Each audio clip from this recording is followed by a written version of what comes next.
بسم الله الرحمن الرحیم. کفایت الله یوسف زی یو ځل بیا تاسو سره مخامخ یم. موږ دې وخت کې چنګه گلی دا وړکي غونډې بازار دی او په دې کې ناس یو مرګروي او کپ چیس کو نو هغه چا د پار ناس یو موږ سره ډاکټر انعام الله هم د چایو شوقي دی او حیات الله چینس کی بس هر څه کوي خو چینس کی دا یو غټه مسله مونږ ورته ومو چې ګورې لکه مونږ له په دغه کې چې پخه کې بھائی ڈبے کا چائے نہیں دینا کھلے دودھ والا چائے دینا ہاں بس یہی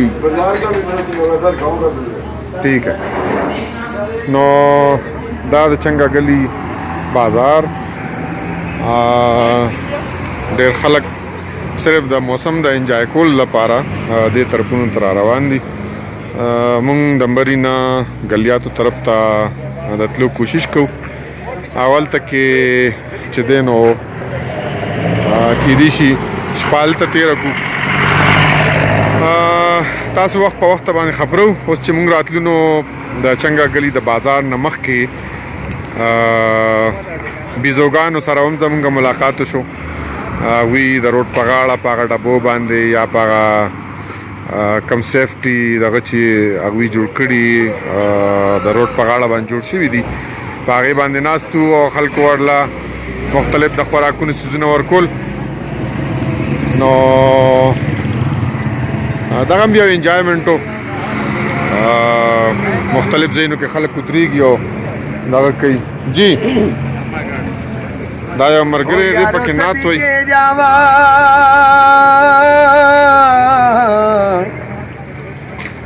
صدقے جاواں لوٹیا تو میں جنا نیویاں نال نبھائی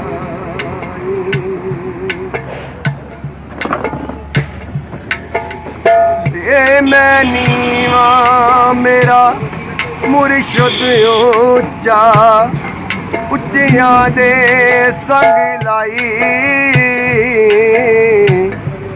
اچیاں دے سنگ لائی صدقے جایو نا اچی. دا یو سائیں دی غالباً او دی لګیا دی په خپله ژبه کې څه د مرشدانو قصیده وغیره وایي. دا یو وړوکی غونته رپورټ ستاسو لپاره د انجایمنټ. مخکې لاړ شو نو انشاءالله تاسو به بیا مخکې نور ځان سره خبرو. تر دې وخته پورې د الله په امان.